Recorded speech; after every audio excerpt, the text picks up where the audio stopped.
12월 15일 주일 새벽 예배 우리 하나님 앞에 드리시겠습니다. 고마우신 하나님 아버지 감사합니다. 우리의 삶이 생사화복이 있는 우리의 삶에 우리의 생과 사와 또 우리의 삶의 기쁨과 우리의 하나님 어려운 모든 것이 하나님의 손에 있음을 인하여 감사합니다.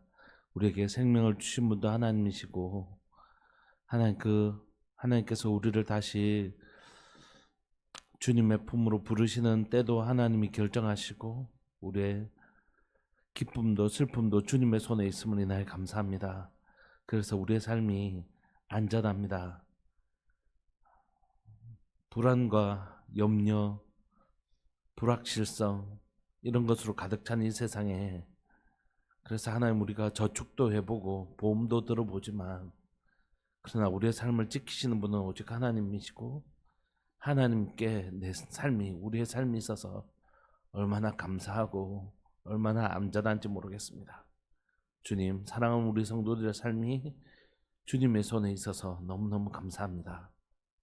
주님 사랑하는 우리 성도들의 삶을 붙들어 주시고 지켜주셔서 이 세상을 살아가는 동안 우리의 삶이 우리의 주인 되시고 우리의 왕 되시는 주님의 손에 있는 것을 알아 안식의 주인 되시는 주님이 우리에게 주시는 놀라운 안식을 경험하며 살게 하여 주옵소서. 말씀을 통하여 그 안식 가운데 거하는 법 가르쳐 주시고 진리 가운데 거하는 법 우리에게 가르쳐 주옵소서. 오늘도 주의 말씀으로 우리를 붙들어 주옵소서. 사랑하는 예수님의 이름으로 감사하며 기도합니다. 아멘. 우리 찬송가 85장 함께 찬양 들으시겠습니다. 찬송가 85장입니다.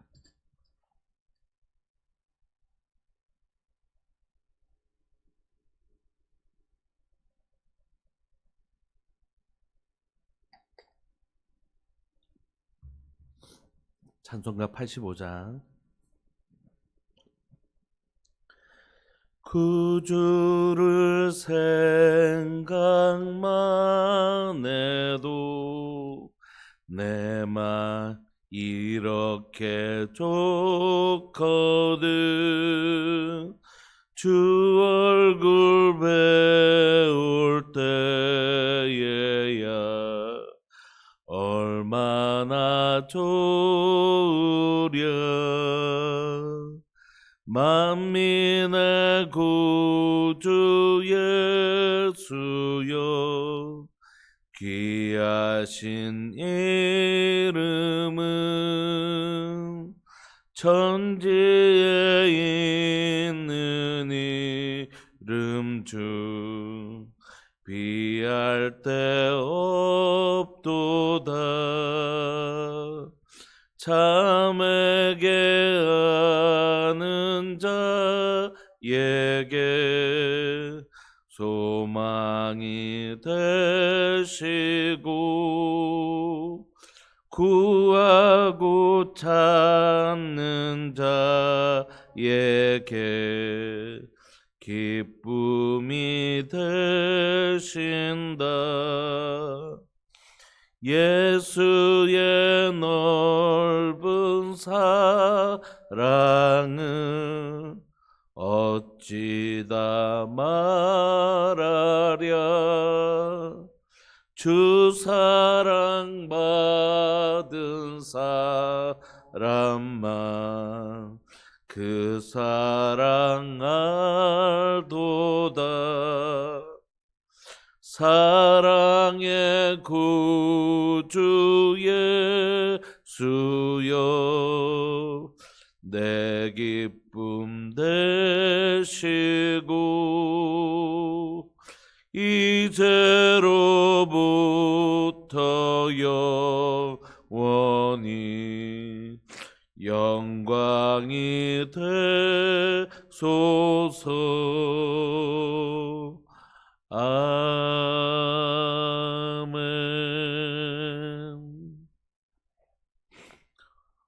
하나님의 말씀 요한계시록 16장 1절부터 21절까지 함께 보시겠습니다.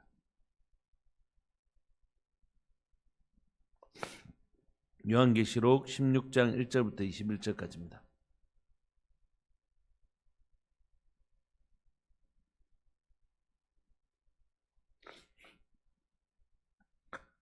목소리를 합독하실까요? 시작. 또 내가 들으니 성전에서 큰 음성이 나서 일곱 천사에게 말하되 너희는 가서 하나님의 진노의 일곱 대접을 땅에 쏟으라 하더라. 첫째 천사가 가서 그 대접을 땅에 쏟음에 짐승의 표를 받은 사람들과 그 우상에게 경배하는 자들에게 악하고 독한 종기가 나더라. 둘째 천사가 그 대접을 바다에 쏟음에 바다가 곧 죽은 자의 피같이 되니 바다 가운데 모든 생물이 죽더라. 셋째 천사가 그 대접을 강과 물 근원에 쏟음에 피가 되더라. 내가 들으니 물을 차지한 천사가 이르되 전에도 계셨고 지금도 계신 거룩하신 이여 이렇게 심판하시니 의로우시도다. 그들이 성도들과 선지자들의 피를 흘렸으므로 그들에게 피를 마시게 하신 것이 합당하니다 하더라. 또 내가 들으니 제단이 말하기를 그러하다 주 하나님 곧 전능하신 이시여 심판하시는 것이 참되고 의로우시도다 하더라. 넷째 천사가 그 대접을 해에 쏟음에 해가 권세를 받아 불로 사람들을 태우니 사람들이 크게 태움에 태워진지라. 이 재앙들을 행하는 권세를 가지신 하나님의 이름을 비방하며 또 회개하지 아니하고 주께 영광을 돌리지 아니하더라. 또 다섯째 천사가 그 대접을 짐승의 왕자에 쏟으니 그 나라가 곧 어두워지며 사람들이 아파서 자기 혀를 깨물고 아픈 것과 종기로 말미암아 하늘의 하나님을 비방하고 그들의 행위를 회개하지 아니하더라. 또 여섯째 천사가 그 대접을 큰 강 유브라데 쏟음에 강물이 말라서 동방에서 오는 왕들의 길이 예비되었더라. 또 내가 보매 개구리 같은 새 더러운 영이 용의 입과 짐승의 입과 거짓 선지자의 입에서 나오니 그들은 귀신의 영이라. 이적을 행하여 온 천하 왕들에게 가서 하나님 곧 전능하신 이의 큰 날에 있을 전쟁을 위하여 그들을 모으더라. 보라 내가 도둑같이 오리니 누구든지 깨어 자기 옷을 지켜 벌거벗고 다니지 아니하며 자기의 부끄러움을 보이지 아니하는 자는 복이 있도다. 새 형이 히브리어로 아마게돈이라고 하는 곳으로 왕들을 모으니라. 일곱째 천사가 그 대접을 공중에 쏟음에 큰 음성이 성전에서 보좌로부터 나서 이르되 되었다 하시니 번개 음성들과 우레소리가 있고 또 큰 지진이 있어 얼마나 큰지 사람이 땅에 있어 온 이래로 이같이 큰 지진이 없었더라. 큰 성이 세 갈래로 갈라지고 만국의 성들도 무너지니 큰 성 바벨론이 하나님 앞에 기억되신 바 되어 그의 맹렬한 진노의 포도주 잔을 받음에 각 섬도 없어지고 산악도 간데 없더라. 또 무게가 한 달란트나 되는 큰 우박이 하늘로부터 사람들에게 내림에 사람들이 그 우박의 재앙 때문에 하나님을 비방하니 그 재앙이 심히 크미러라. 아멘. 오늘 우리는 요한계시록의 이제 심판의 마지막 부분들을 좀 살펴보고 있습니다. 일곱 인을 떼시는 그리고 일곱 나팔을 그리고 오늘 읽는 일곱 대접을 이제 읽게 되는데 이건 인, 나팔, 대접의 순서로 심판이 진행된다는 뜻이 아니라고 말씀드렸죠.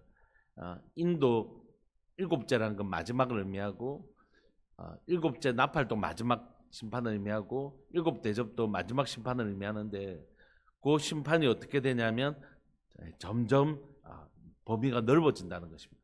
그러니까 하나님의 나라가 하나님의 심판이 가만히 있다가 뚝 떨어지는 게 아니라 하나님의 심판은 점진적으로 이루어져서 마침내 온 땅 가운데 하나님의 심판이 임하고 하나님의 심판이 완성되는 그날에 우리가 성경을 읽어보면 하나님의 나라가 완성되는 것을 보죠. 그러니까 심판과 구원은 늘 동전의 양면인 것입니다. 그래서 오늘 우리가 살펴보는 일곱 대접의 심판은 이제 그 범위가 4분의 1에서 3분의 1에서 전부로 이렇게 확대되어지는 하나님의 나라, 하나님의 심판은 점진적으로 이루어지는 것을 우리가 봅니다. 그게 우리가 이제 이 심판을 바라보면서 해석할 때 유의해야 될 첫 번째 점이고 두 번째 점은 뭐냐면 이 하나하나를 너무 어떤 역사적 사건과 연결하는 건 좀 불필요한 오해를 가질 가능성이 많다는 것이에요. 그래서 이거 지금 대접을 짐승의 표를 받는 건 뭐 6666일까요? 뭐 이런 식으로 해석하지 않고 그냥 하나님께서 이런 모든 영역 가운데 심판을 행하시는구나. 그리고 이 심판은 상징적인 의미들이 훨씬 강하죠. 그래서 대부분 이 심판들은 어디서 가지고 온 상징들이냐면 출애굽기에 나오는 10가지 재앙에서 거의 나온 거거든요. 그러니까 10가지 재앙들에서 나오는 심판은 뭐냐면 10가지 재앙이 우상에 대한 심판들이잖아요. 그래서 하나님께서 이 땅 가운데 하나님을 믿지 않는 우상들에 대하여 그리고 그 우상들을 따르는 자들에 대하여 심판하시는 것을 보여주는 것입니다. 그럼 한 번만 봐주시면 우리가 성경을 읽을 때 이제 그 하나님의 심판에 대해서 잘 이해하기 위해서는 하나님은 죄에 대해서는 반드시 심판하십니다. 하나님은 죄에 대해서는 반드시 심판하시는데 의인은 없나니 하나도 없으니까 우리가 다 심판을 받게 되는 것이에요. 의인은 없나니 하나도 없으니까 우리가 다 심판을 받잖아요. 왜냐하면 하나님은 우리를 심판하시려고 하시는 게 목적이 아니라 죄를 심판하셔서 죄를 이 땅에서 없애고 싶어 하시는 분이시거든요. 죄삭은 사망을 가져오기 때문입니다. 하나님은 어떠신 분인데 생명을 주시는 분이신데 죄는 사망을 가져오기 때문에 하나님은 이 땅에 죄를 없애고 싶어 하십니다. 그래서 이 땅의 죄를 다 없애기를 원하십니다. 심판을 행하셔서 이 죄를 싹 소멸하기를 원하시는데 근데 그 죄를 소멸하실 때 우리가 만약에 죄인이면 죄를 심판하실 때 누구도 함께 심판받을까요? 우리도 함께 심판받는 것입니다. 그래서 우리가 심판을 받지 않으려면 하나님 우리가 죄와 우리가 지금 하나가 돼 있잖아요. 죄를 지었으니까. 그래서 하나님 우리를 심판하시면 죄를 심판하시면 우리도 함께 심판을 당하게 되는 것이에요. 그래서 하나님이 원하시는 건 뭐냐면 우리와 죄가 분리되기를 원하시는 것이에요. 그래서 분리되어지면 죄는 심판을 받지만 우리는 어떻게 해요? 심판을 받지 않을 수 있는 것입니다. 그래서 하나님께서 우리에게서 뭐만 옮겨가셨을까요? 죄를 예수님에게 옮겨가셔서 예수님이 십자가에 죽으실 때 하나님이 정말 죽이기를 원하셨던 건 죄죠. 예수님이 아니죠. 우리의 죄를 다 예수님의 몸에 전가시키셔서 예수님을 죽이실 때 정말 원했던 건 뭐냐면 죄가 다시는 이 땅에 왕노릇하지 못하도록 우리가 다시는 죄의 종노릇하지 아니하도록 예수님께 죄를 다 전가시켜서 예수님을 십자가에 못 박아 죽이신 것입니다. 그리고 다시 예수님 부활하신 거죠.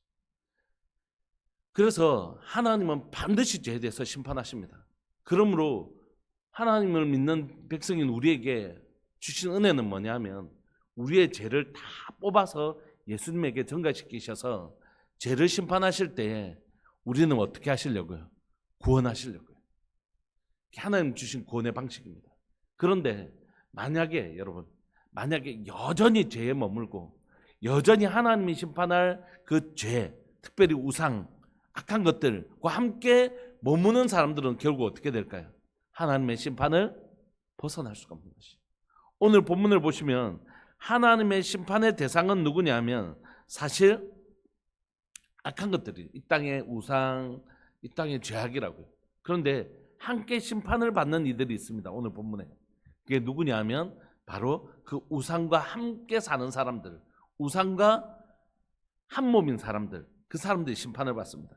그래서 오늘 본문에 보시면 하나님께서 출애굽기에 이스라엘 백성들을 고센 땅에 구별하신 것처럼 이때 하나님이 자기 백성을 구별하심을 보여줍니다. 그래서 이 심판의 대상은 다 어떤 사람들이냐면 악한 자들이라는 것이죠. 악한 자들. 하나님이 심판하실 때 악한 자들이 심판당하고 우리는 하나님이 자기 백성을 보존하시는 그 망하지 않도록 우리를 지키시고 보존하시는 은혜가 있는 것이에요. 이게 그래서 그리스도인들은 이 땅을 살아가면서 이 땅에서 일어나는 이런 것들 하나도 받지 않는다 이런 뜻이 아니라 우리의 하나의 영혼을 지키신다는 것이 우리의 삶도 지키시지만 우리의 영혼을 지키셔서 절대 우리의 영혼이 망하지 않도록 우리가 끝까지 하나님을 믿는 신앙을 가질 수 있도록 우리의 삶을 지키신다 이런 의미죠. 1절에 보시면 내가 들으니 성전에서 큰 음성이 나서 어디서 음성이 났냐면 성전에서 큰 음성이 난 것입니다. 하나님의 명령이죠. 7 천사에게 말합니다. 그러므로 이 모든 역사의 주관자는 하나님이십니다. 7 천사에게 말하되 너희는 가서 하나님의 진노의 7 대접을 땅에 쏟으라 말씀하십니다. 하나님은 진노하시는 분이세요. 뭐에 대해서요? 죄에 대해서. 하나님이 죄에 대해서 얼마나 단호하신지 모릅니다. 그러니까 우리가 죄를 짓는 것을 두려워할 마음, 두려워하는 것이 너무 중요한 마음. 죄를 짓는 것, 악을 행하는 것에 대해서 아마 삶 살다가 그럴 수도 있지. 예, 그럴 수 있죠. 우리가 연약한데. 그런데 그 죄를 하나님 그만큼 미워하신다는 것이. 그래서 죄 짓는 것을 두려워할 줄 아는 것이 필요하죠. 죄를 지었다라면 얼른 하나님 앞에 회개하고 나아가서 내가 지금 완전하지 못한 것에 대해서 막 나를 정죄할 필요는 없지만, 그렇지만 죄를 짓는 것을 합리화시키면 안 되는 것이. 죄를 지었다면 얼른 하나님 앞에 가서 하나님 앞에 용서를 구하고, 이 죄 짓는 것이 얼마나 무서운 일인지 모릅니다. 왜냐하면 하나님은 공의 하나님이시고 죄에 대해서 진노하시는 하나님이신 걸 교회가 많이 가르치지 않아요. 그냥 사랑한다, 은혜다, 막 이렇게. 맞아요. 하나님은 사랑하시고 은혜이십니다. 그러나 죄에 대해서 진노하시는 분이십니다. 그래서 우리에게 이 진노로부터 벗어날 길을 주신 은혜의 하나님이시죠. 우리의 모든 죄를 예수님에게 전가시키시고 그 예수님의 보혈을 의지하는 자에게 지키시고 보호하시는 은혜의 하나님이시지만, 죄에 그대로 머무는 자에게 은혜를 베푸시는 하나님은 아니실 거예요. 그러니까 우리가 꼭 기억해야 될 건 죄의 자리에 머무는 것에 대한 두려움, 무서움, 구원받은 자의 특징이 뭔지 오늘 잘 보여주거든요. 그래서 죄에 머무는 것에 대한 두려움, 하나님의 은혜의 자리를 옮겨간 것에 대한 감사, 이게 하나님 백성의 특징이에요. 하나님은 하나님의 진노의 일곱 대접을 땅에 쏟습니다. 첫 번째 천사가 그 대접을 땅에 쏟음에 심판을 받는 사람들 잘 보십시오. 짐승의 표를 받은 사람들과 그 우상에게 경배하는 자들에게 악하고 독한 종기가 나는 것입니다. 이제 하나님께서 이 10가지 재앙을 통하여 출애굽기에 심판하셨던 것처럼 지금 7 대접을 통하여 심판하시는데, 그때 심판의 대상은 뭐냐 하면 이 온 땅의 우상들과 그 우상을 섬기는 자들입니다. 그래서 짐승의 표를 받은 사람들, 그리고 그 우상에게 경배하는 자들에게는 악하고 독한 종기가 나서 하나님 심판하시는 것입니다. 우리가 짐승의 표라는 건 666 뭐 이런 것을 의미한다기보다는 1세기를 기준으로 하면 장사를 하기 위해서는 반드시 황제의 표시를 받아야 되는 것처럼 이 땅을 살아가는 동안 우상을 타협하고 그것을 받아들이는 것을 의미하겠죠. 3절을 보시면 둘째 천사가 그 대접을 바다에 쏟음에 바다가 곧 죽은 자같이, 죽은 자의 피같이 되니 바다 가운데 모든 생물이 죽었습니다. 셋째 천사일 때는 물의 종류는 다르지만 이제 강과 물 근원에 쏟음에 피가 됩니다. 바다는 이제 바다에 나는 생물들을 우리가 먹고 살고, 그다음에 강과 물 근원이란 건 바로 우리의 식수잖아요. 그 모든 것에 근원에 쏟음에 피가 됩니다. 진짜 이 온 땅의 마지막 날에 피가 되는 게 아니라 이게 상징적인 의미겠죠. 피라는 건 생명을 의미하는 건데, 이제 또 생명을 잃어버리는 것, 그 피가 흐르더라는 건 그 죽음을 의미하는 것이겠죠. 이런 피의 장면들이 바다와 강에 있는데 5절에 보시면 내가 들으니 물을 차지한 천사가 이르되 전에도 계셨고 지금도 계신 거룩하신 이여 이렇게 심판하시니 이로우시도다.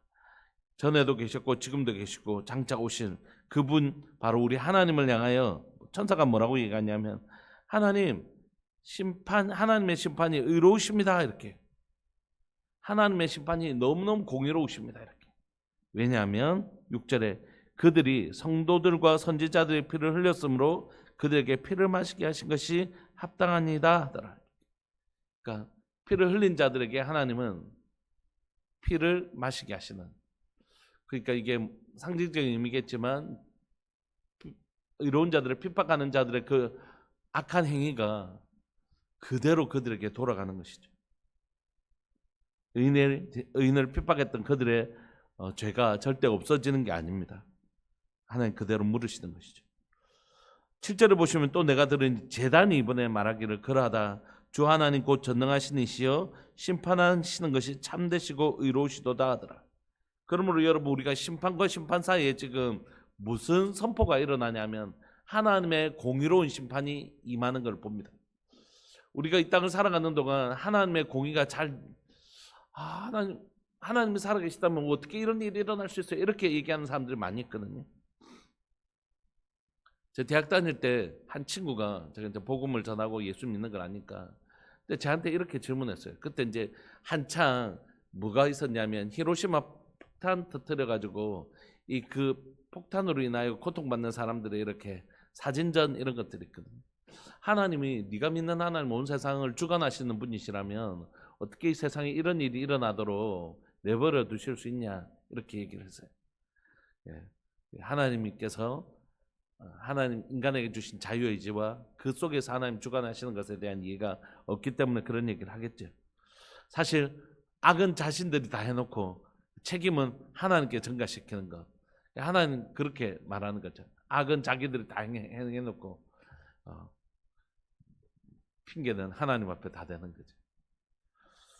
그렇지 않습니다. 하나님께서 하나님 죄에 대해서 반드시 물으시고 때로는 바벨론을 통하여 하나님 다른 나라를 악한 자를 통하여 악한 자를 치시게도 허락하시죠. 우리가 이 땅을 살아가는 동안 세상 사람들은 때로는 바르게 살아가려고 애쓰는 사람들도 때로는 이렇게 얘기하잖아요. 하나님 어떻게 하나님 살아계시다면 이런 세상이 생길 수 있냐 막 이런 얘기하잖아요. 그럼에도 불구하고 여러분 하나님은 공의를 지금도 행하고 계시고 마침내 완전한 하나님의 공의를 행하십니다. 사람들의 평가는 다르겠지만 어제 대통령의 탄핵을 보면서 참 여러 가지 감정이 교차하더라고요.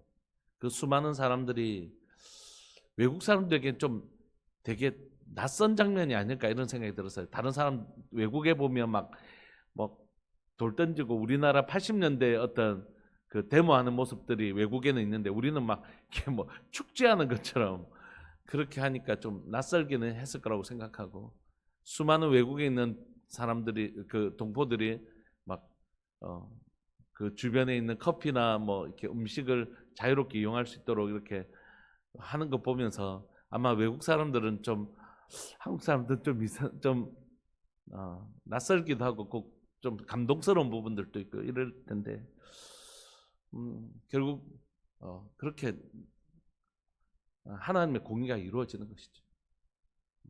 하나님의 공의가 이 땅 가운데 이루어지는 것입니다. 그러나 우리가 꼭 기억해야 될 것은 이것이라고 생각해요. 있잖아요.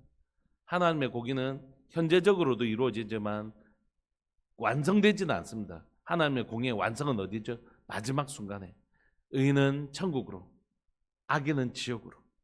그래서 우리가 이 땅을 살아가는 동안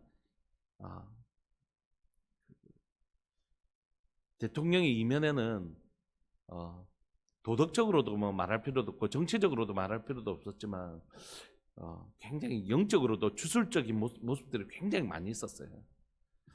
그런데도 지지하는 그 대통령들 그 목사님들을 보면 조금 이해하기가 어려웠어요. 그 안에 막 주술적인 도사 막 이런 것들이 너무 명백하게 있는데도 그런 대통령을 지지하는 것들을 보면서 좀 이해하기가 어려웠습니다.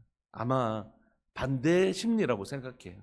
지금 이 다른 야당에서 행하는 정책들이 너무 비기독교적이라고 생각하고 인권이라든지 이런 부분에 대해서 너무 이렇게 멀리 가니까 반대급부적으로 그를 지지했다는 생각이 들지만 이렇게 하면 절대 하나님의 공의는 이루어지지 않습니다. 하나님은 자로나 우로나 치우치지 않게 하시는 것이죠. 그래서 우리가 기도하는 건 뭐냐면 결국 여러분 이곳을 지지하는 사람들이 몰락했잖아요. 사실 보수를 지지하는 사람들이 이렇게 몰락했지 않습니까? 그러니까 투표 지금 그 지지율을 보면 거의 90대 10 이렇게 돼 있지 않습니까? 그런데 여러분 우리가 기독교인들이 복음을 기초로 해서 살펴봐야 될 건 뭐냐면 또 다른 쪽 역시 선이 아니라는 것이에요. 지금 이쪽이 워낙 악해서 국민들이 이것에 대해 저항하는 것이지 그 너무 바른 일이라고 생각합니다. 그러나 다른 쪽도 선이 아니라는 것이에요. 그들의 연약함이 드러나면 결국 이 땅에는 선이 없다는 것을 알게 되는 것이에요. 사람은 소망이 아니라는 사실을 알게 되는 것이에요. 그때 우리가 복음 앞에 딱 바로 서서 하나님의 공의로우심 앞에 바로 딱 서서 세상의 소망이 되어야 할 준비를 교회가 해야 되는 것입니다. 제가 이 얘기를 진짜 수도 없이 하고 있잖아요. 앞으로 그런 일이 일어날 겁니다, 여러분. 이제 한쪽이 몰락했으니 또 한쪽에 대해서 사람들이 기대 심리가 있어요. 이제 저쪽에서 대통령 세워지면 뭔가 되게 큰 소망이 생길 것처럼. 사람은 소망이 아닙니다. 사람은 소망이 아닙니다. 오직 하나님이 소망이시고 하나님이 세우신 교회가 그 소망을 나타내야 되는 것이죠. 오늘 본문에 보시면 그래서 하나님의 심판은 공의로우신 것이 치우쳐 있지 않습니다. 오른쪽으로도 치우치지 않고 왼쪽으로도 치우치지 않는, 하나님 앞에 범죄한 사람들은 회개하지 않고 주께로 돌아오지 않으면 이 심판 앞에 있고, 이 심판은 참으로 공의로우신 것이죠. 넷째 천사가 그 대접을 해 소돔에 해가 권세를 받아 불로 사람들을 태우니 사람들이 크게 태움에 태워졌는데, 여러분 여기서 잘 보십시오. 이 재앙들을 행하는 권세를 가지신 하나님의 이름을, 이 환란을 경험하면서 뭐 한다고요? 오히려 비방하고 회개하지 않고 주께 영광을 돌리지 않냐는 것. 이것이 망하는 자들의 특징입니다. 하나님의 백성의 특징은 뭐냐면, 하나님이 우리를 연단하시기 위해서 어려움을 주실 때라도 하나님을 찾고, 때로는 우리의 죄에 대하여 하나님께서 그만하는 경고의 사인을 보여주실 때도 하나님의 백성의 특징은 뭐가 있냐면 회개하는 데 있다는 것이. 회개가 얼마나 중요한지 모릅니다. 근데 악한 자들은 이 정도 되면 깨달을 때도 됐는데, 이런 생각이 있잖아요. 이 정도 되면 깨닫고 돌아올 때 됐는데, 그런데도 돌아오지 않는 것이, 오히려 자기의 고통에 대해서 더 저주스러운 말과 더 불평을 통하여 쏟아내고 그 속에 하나님이 없는 것이, 이게 진짜 무서운 것입니다. 그래서 우리의 삶에 어떤 일들로 인하여 우리의 마음이 가난해지고 하나님을 찾는 태도는 정말 하나님의 백성만이 가질 수 있는 아주 독특한 특징이라는 것이. 그러니까 회개가 얼마나 중요한지 모릅니다. 그리고 하나님이 행하신 일들에 대하여 마땅히 자기 영광을 취하지 않고 하나님께 영광을 돌리는 사람들. 근데 이 사람들은 하나님 비방하고 회개하지도 않고 주께 영광을 돌리지 않는 이런 모습을 보입니다. 다섯째 천사가 대접을 쏟을 때도 비슷합니다. 짐승의 왕자에 쏟으니 그 나라가 곧 어두워지며 사람들이 아파서 자기 혀를 깨물고 스스로 막 자기를 자해하고 아픈 것과 종기로 말미암아 하늘의 하나님을 비방하고 그들의 행위를 회개하지 아니하는 것. 이게 악한 자들의 특징입니다. 어려움에 또는 어려운 시간들을 보내게 되면 가난해지고 하나님을 더 간절히 구하게 되고 자신을 성찰하고, 이게 하나님의 백성의 아름다운 모습이에요. 그런데 이 악한 자들은 그렇지 않다는 것이. 그래서 오늘 일곱 이 심판은 누구를 향한 심판이라고요? 하나님을 믿는 사람들이 아니라 하나님을 믿지 아니하는 자들, 우상과 그 죄에 속해 있는 자들을 향한 하나님의 심판인 것을 보여주는 것입니다. 12절을 보시면 또 여섯째 천사가 그 대접을 큰 강 유브라데의 소돔에 강물이 말라서 동방에서 오는 왕들의 길이 예비되었도다. 그러니까 이 동방에서 오는 왕들로 인하여 이 땅에 심판이 임하는 것을 보여주는 것입니다. 13절을 보시면 또 내가 보매 개구리 같은 새 더러운 영이 용의 입과 짐승의 입과 거짓 선지자들의 입에서 나오니 그들은 귀신의 영. 우리가 용, 짐승, 그리고 이 짐승은 이제 바다에서 나오는 짐승, 거짓 선지자는 땅에서 나오는 짐승, 우리가 살펴보았죠. 그들은 귀신의 영입니다. 이적을 행하여 온 천하 왕들에게 가서 하나님 곧 전능하신 이의 큰 나라에 있을 전쟁을 위하여 그들이 모으기 시작하는 것입니다. 그들도 아는 거죠. 이제 마지막 때가 가까이 왔다는 것을. 15절을 보시면 보라 내가 도둑같이 오리니 누구든지 깨어 자기 옷을 지켜 벌거벗고 다니지 아니하며 자기의 부끄러움을 보이지 아니하는 자는 복이 있도다. 이렇게. 여러분, 그러므로 이 마지막 때에 주님 우리에게 뭐라고 말씀하시냐 하면 깨어 있어라 이렇게 얘기해요. 내가 도둑같이 올 것이다 이렇게. 깨어서 뭘 해야 되냐면 자기 옷을 지켜 벌거벗고 다니지 않아야 됩니다. 그러니까 의의 옷을 입고 있어야 되는 것이죠. 예수 그리스도의 의의 옷을 입고 그 거룩함으로 자신을 무장하고 있어야 되는 것입니다. 그때 갑자기 도둑같이 오시는 그 주님 앞에서 부끄러움을 당하지 아니하고 하는 우리의 삶을 지킨 그런 사람들이 복이 있는 것이에요.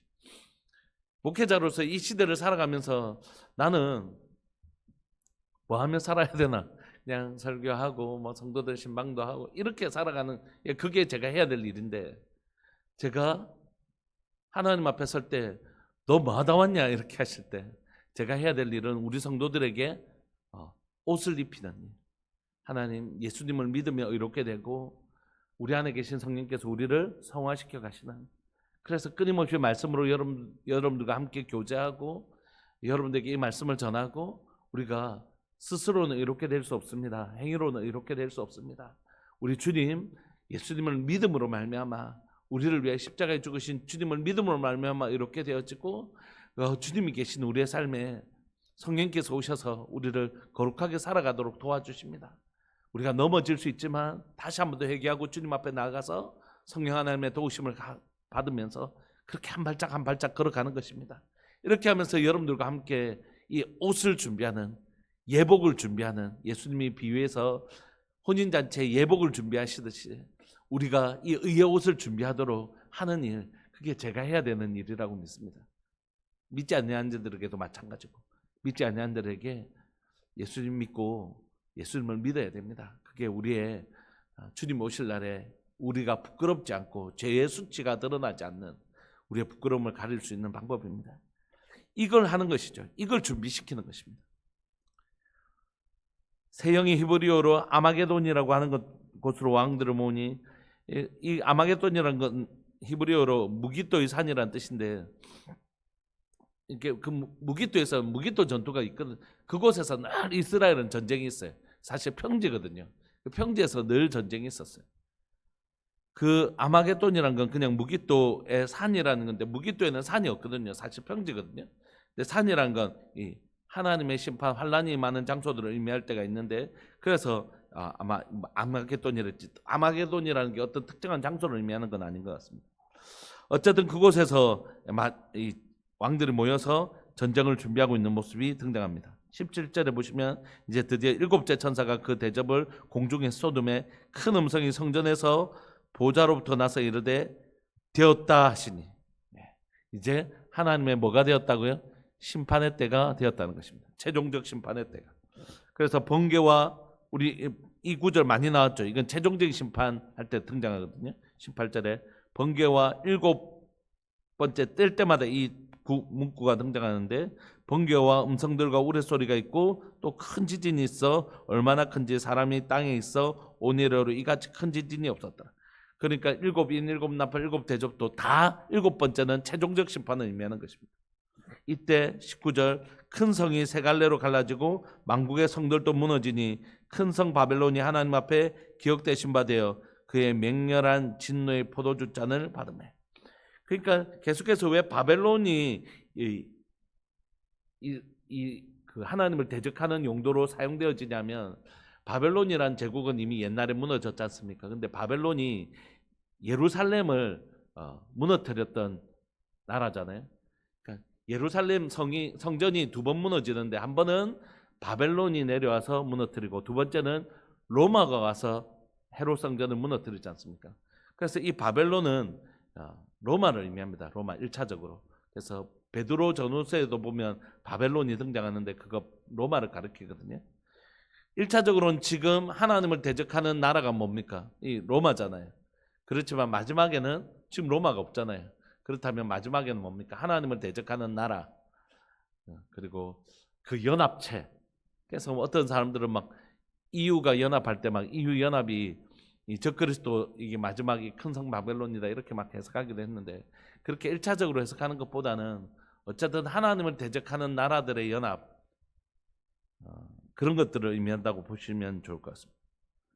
어쨌든 이 마지막 심판 앞에서 악한 것들이 연합하겠죠. 당연히 악한 것들이 연합합니다. 그래서 하나님은 이 땅 가운데 마지막 심판을 행하시는 것이죠.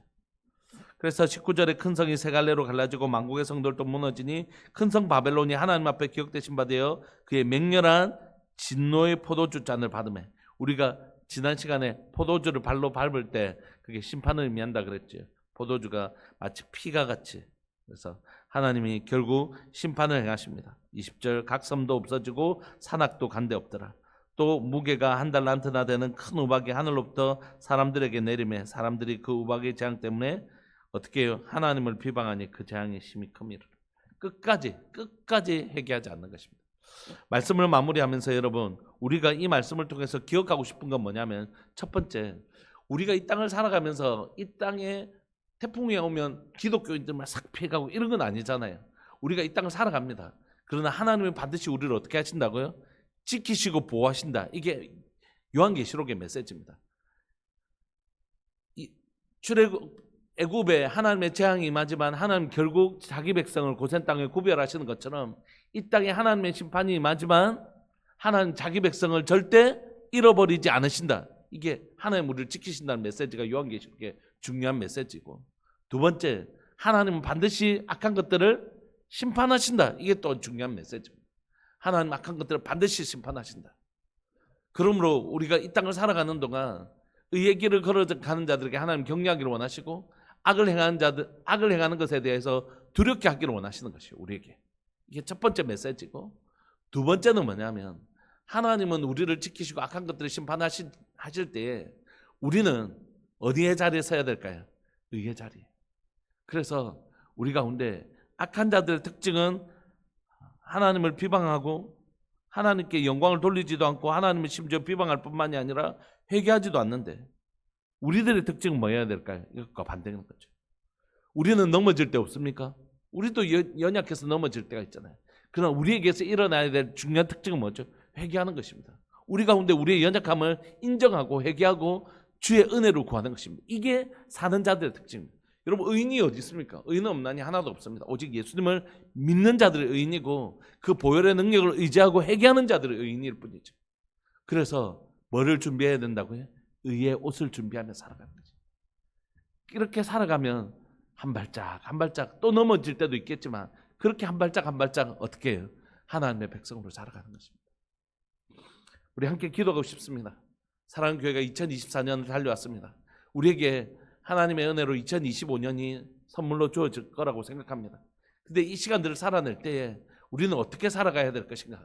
그건 하나님 우리를 지키신다는 믿음 가지고 의의 길을 걸어가고, 하나님은 죄에 대해서 반드시 심판하신다는 것을 믿고 죄를 짓는 것을 두려워할 줄 알고, 혹시 우리가 넘어졌을지라도 회개하며 나를 용서해 주시고, 우리가 우리 죄를 자백하면 저는 미쁘시고 이로써 우리 죄를 사시며 모든 불에서 우리를 깨끗하게 하시는 그 은혜의 보좌 앞으로 나아가는 것, 그렇게 하면서 주님을 닮아가고 하늘에서 이룬 하나님의 뜻이 땅에 이루어지도록 순종하며 살아가는 삶, 그 삶을 그렇게 우리가 살아내는 것입니다. 우리 시간 함께 기도하실 때 사랑하는 교회가 이 지금까지 달려왔던 이 진리의 길 멈추지 않고 잘 달려가게 해주시고, 이 일에 한 영혼 한 영혼 품어가면서 걸어가게 하시되, 특별히 우리 다음 세대들을 품어가면서 우리 옆에 있는 성도들 품고 우리 다음 세대들 품고 그렇게 서로 손잡고 이 진리의 길 함께 걸어가는 교회 공동체가 될 수 있도록 주님 은혜 내려달라고, 우리 이 시간 함께 주님의 이름 부르시면서 기도하면서 나갔으면 좋겠습니다. 기도하시겠습니다. 주여, 살아계신 하나님 아버지, 역사하시는 하나님 감사합니다. 무엇이 옳은지 무엇이 바른지 하나님 판단하기가 어려운 이 시대 가운데 주님 우리에게 진리의 길 우리에게 말씀하십니다. 의의 길 말씀하십니다. 주의 말씀이 내 발의 등이고 내 길의 빛이십니다. 사랑하는 주님, 오늘 이 시간 하나님 이 길을 걸어가는 우리들에게 하나님 바른 길, 의의 길 걸어갈 수 있도록 은혜 내려 주옵소서. 하나님, 하나님의 백성은 하나님 반드시 보호하십니다. 하나님의 백성을 반드시 보호하십니다. 그러나 하나님, 우상과 그 우상 가운데 죄에 거하는 자들은 결국 심판을 받게 되는 것을 고백합니다. 사랑하는 하나님 아버지, 오늘 이 시간 하나님의 의인의 길을 하나님이 기뻐하면서, 하나님 때로는 하나님 지칠 때도 있지만 낙심하지 말고 의의 길을 잘 걸어가게 하시되, 악을 행하는 것을 두려워할 줄 알게 하시고 악을 행하는 것을 무서워할 줄 알게 하시고, 하나님 혹시라도 넘어지고 쓰러질 때가 있다면 얼른 주께로 달려가 하나님이여, 하나님 우리를 용서하시는, 하나님이여 우리의 억만제약을 용서하시는 그 예수 그리스도의 보혈을 의지하며 회개하며 나가게 하여 주옵소서. 오늘도 하나님 우리를 그렇게 지키십니다. 의의 길로 우리를 지켜가십니다. 사랑하는 하나님 아버지, 저에게도 하나님께서 그렇게 하라고 이 자리에 서게 하신 줄 믿고 고백합니다. 사랑하는 우리 성도들 하나도 잃어버리지 말고, 사랑하는 우리 성도들 하나도 잃어버리지 말고 하나님 의의 길, 진리의 길 지켜나갈 수 있도록 주님 도와주옵소서. 의의 길, 진리의 길 지켜나갈 수 있도록 주님 은혜 내려주시기를 간절히 바라고 소망합니다. 하나님 사랑하는 우리 성도들, 하나님 오직 예수 그리스도의 보혈로 그 은혜로 말미암아 우리가 의롭게 되어지고, 하나님 우리가 넘어졌을 때라도 회개하면 언제든지 우리를 용서해 주시는 그 보혈의 능력 가운데 사랑하는 우리 성도들을 손잡고 함께 이 길 걸어가게 하여 주시고, 우리 지체들 중에 한 사람도 잃어버리지 말고 하나님 진리의 길 하나님 잘 걸어갈 수 있도록 주님 도와주시되, 특별히 우리 아이들, 우리 자녀들, 우리 손주들, 우리에게 허락하신 하나님 귀한 다음 세대들 잘 붙잡고 하나님 이 믿음의 길을 걸어갈 수 있도록 주님 도와주옵소서. 사랑하는 우리들 교회 공동체가 하나님의 진리의 공동체 되게 하여 주셔서 오늘도 하나님 바른 길, 의의 길 걸어갈 수 있는 은혜를 더하여 주옵소서. 주님 감사합니다. 오늘도 하나님 이 새벽에 귀한 성도들과 함께 하나님 아름다운 주의 공의를 행하시는 주님을 볼 수 있게 해주셔서 감사합니다. 주님, 마침내 주는 공의를 행하시는데 우리 낙심하지 말고 이 길을 잘 걸어갈 수 있도록 주님 은혜 내려 주옵소서. 주님, 오늘 하나님 9시 다음 세대 예배, 11시 우리 작년 예배, 또 하나님 식사하고 하나님 목장 모임, 하나님 모든 시간들 속에 주님 함께하여 주시고, 이 모든 시간들 속에서 주님 주의 영광을 우리와 함께 하시는 주의 영광을 보게 하여 주옵소서. 장례 예식을 진행하고 있는 하나님의 권사님 가정 가운데 주님 함께하여 주시고 위로하여 주시고, 또 하나님의 위로하심이 모든 하나님의 장례 예식 가운데 주님 있을 수 있도록 주님 은혜 내려 주옵소서. 주님 감사합니다. 오늘 또 우리의 삶을 지키실 하나님을 기대하고 오늘 또 친밀한 사랑으로 우리와 함께하여 주옵소서. 사랑하는 예수님의 이름으로 감사하며 기도합니다. 축도하겠습니다. 지금은 우리 주 예수 그리스도의 은혜와 하나님 아버지의 사랑과 성령 하나님의 교통하심과 돌보심의 은혜가 이 얘기를 걸어가는데 힘을 얻고 악을 행하는 것을 두려워할 줄 아는 사랑하는 우리들 교회 모든 믿음의 식구들을 위해 영원토록 함께 있을지어다. 아멘. 기도하시다가 우리 예배 시간 때 다시 뵙겠습니다.